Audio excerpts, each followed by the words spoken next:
بسم اللہ الرحمن الرحیم۔ شروع اللہ کا نام لے کر جو بڑا مہربان نہایت رحم والا ہے۔ ان فرشتوں کی قسم جو ڈوب کر کافروں کی جان کھینچ لیتے ہیں، اور ان کی جو مومنوں کی جان آسانی سے نکالتے ہیں، اور ان کی جو تیرتے ہوئے جاتے ہیں پھر لپک کر آگے بڑھتے ہیں، پھر دنیا کے کاموں کا انتظام کرتے ہیں کہ وہ دن آ کر رہے گا جس دن وہ زلزلہ آئے گا، پھر اس کے پیچھے اور زلزلہ آئے گا۔ اس دن لوگوں کے دل خوف زدہ ہوں گے اور آنکھیں جھکی ہوئی۔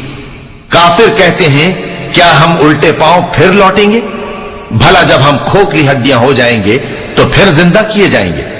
کہتے ہیں کہ یہ لوٹنا تو سراسر نقصان کا لوٹنا ہوگا۔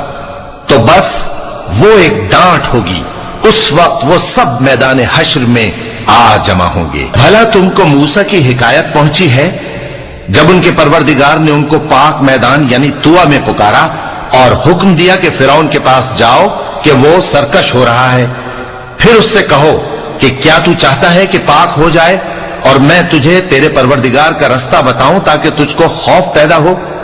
غرض انہوں نے اس کو بہت بڑی نشانی دکھائی مگر اس نے جھٹلایا اور نہ مانا، پھر لوٹ گیا اور تدبیریں کرنے لگا۔ سو اس نے لوگوں کو اکٹھا کیا، پھر بلند آواز سے بولا، سو کہنے لگا کہ تمہارا سب سے بڑا مالک میں ہوں۔ تو اللہ نے اس کو دنیا اور آخرت دونوں کے عذاب میں پکڑ لیا۔ جو شخص اللہ سے ڈر رکھتا ہے اس کے لیے اس قصے میں عبرت ہے۔ بھلا تمہارا بنانا مشکل ہے یا آسمان کا؟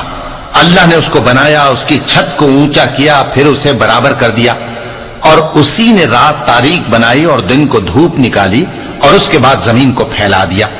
اسی نے زمین میں سے اس کا پانی نکالا اور چارہ اگایا اور اس پر پہاڑوں کا بوجھ رکھ دیا۔ یہ سب کچھ تمہارے اور تمہارے مویشیوں کے فائدے کے لیے کیا۔ پھر جب وہ بہت بڑی آفت آئے گی اس دن انسان جو محنت وہ کرتا رہا یاد کرے گا، اور دوزخ دیکھنے والے کے سامنے لا کر رکھ دی جائے گی۔ اب جس نے سرکشی کی اور دنیا کی زندگی کو مقدم رکھا تو اس کا ٹھکانہ دوزخ ہی ہے۔ اور جو اپنے پروردگار کے سامنے کھڑے ہونے سے ڈرتا اور نفس کو بیجا خواہشوں سے روکتا رہا تو اس کا ٹھکانہ بہشت ہی ہے۔ اے پیغمبر صلی اللہ علیہ وآلہ وسلم، لوگ تم سے قیامت کے بارے میں پوچھتے ہیں کہ اس کی آمد کب ہے، سو تم اس کے ذکر کی طرف سے کس فکر میں ہو؟ اس کا منتہا یعنی واقع ہونے کا وقت تمہارے پروردگار ہی کو معلوم ہے۔ جو شخص اس سے ڈر رکھتا ہے تم تو اسی کو ڈر سنانے والے ہو۔